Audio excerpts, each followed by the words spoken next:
Right finger overcome nervous English in the U.S. citizenship interview. Learn to speak with confidence.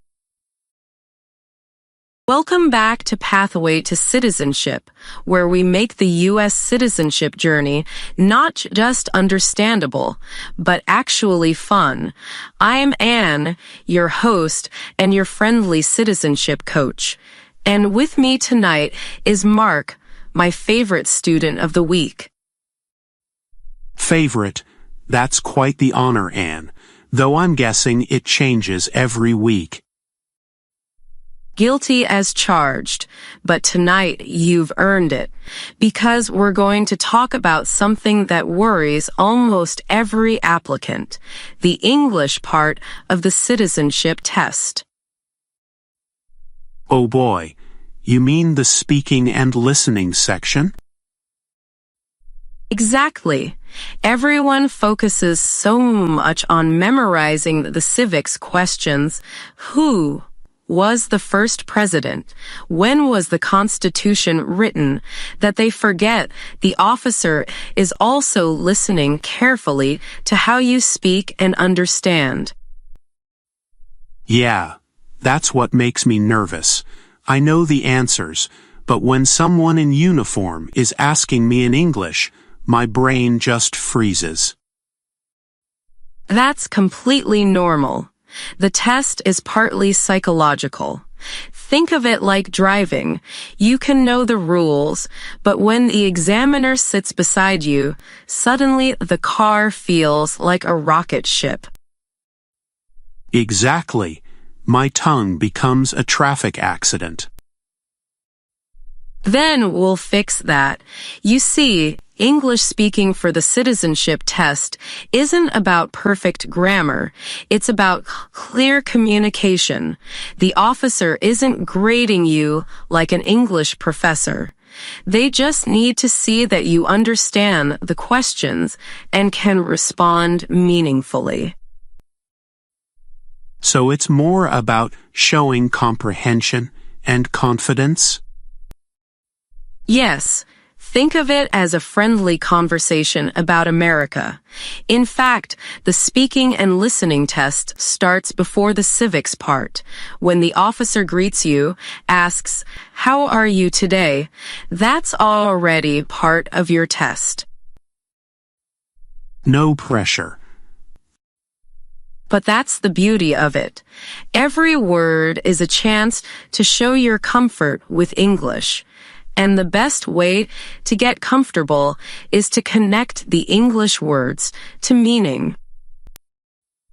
What do you mean? Take the word freedom. It's not just a vocabulary item. It's a feeling, right? Picture yourself on July 4th, fireworks, people waving flags. That emotion makes the word real. When you speak from that connection, your pronunciation naturally improves because your brain wants to express it. That's interesting. So emotional memory helps speech memory? Exactly. Your mouth follows your mind's picture. That's why I tell my students, don't just memorize, the president is the commander-in-chief. Picture the president in a military jacket reviewing the troops. That visual sticks, and when you speak it, you sound confident. That explains why I remember some answers better when you tell stories. Stories are magic.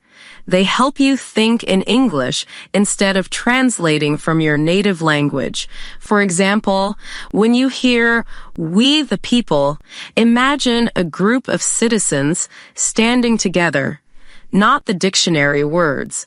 That image gives life to your pronunciation. I guess that's the secret. The more I feel the language, the less I fear it. Exactly, Mark. English isn't just something you speak, it's something you live.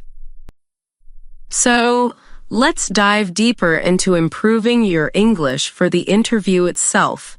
The officer will test your listening too. That part is sneaky because it's hidden inside everything else. Like a test inside a test. Precisely. When they say, please sit down or sign your name here, they're watching if you understand. So, training your ear is as important as training your tongue. That's the hard part. Sometimes I understand you because you speak clearly, but at the USCIS office, the officers talk fast. True, and every officer has a different accent or tone. That's why you need variety in your listening practice. Watch American news, podcasts, or even movies with subtitles. Start with slower ones, like documentaries about U.S. history. Oh, I watched Liberty's Kids once, an old cartoon about the Revolution. It actually helped me remember that the Declaration of Independence was adopted on July 4th, 1776. Perfect example. You learned history and English rhythm at the same time. Language is music, Mark. The rhythm of English is stress-based. Some words get the beat, others glide softly. So like music notes? Exactly. Take this question, who was the first president? If you speak it flatly, it sounds robotic. But if you follow the natural rhythm, who was the first president? It sounds confident and alive. That's true. It even feels easier when I say it with rhythm. That's because your muscles are relaxing. When you stress the right syllables, your pronunciation flows naturally. Try saying, George Washington was the first president. George Washington was the first president. That's it. You sound great. Thanks. But what if I don't understand the question during the test? Excellent question. The worst mistake you can make is pretending to understand. The best thing is to politely ask, could you please repeat that? Or, I'm sorry, could you say it again?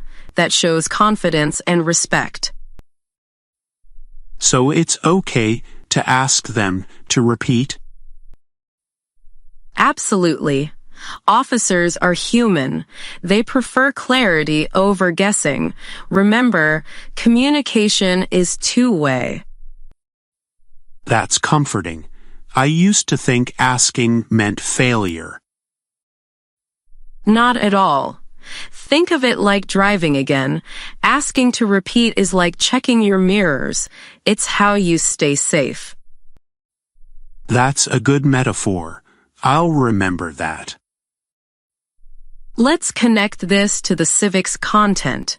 For example, if the officer asks, what is freedom of religion? Don't just say, you can practice any religion or not. Say it like you're explaining it to a friend.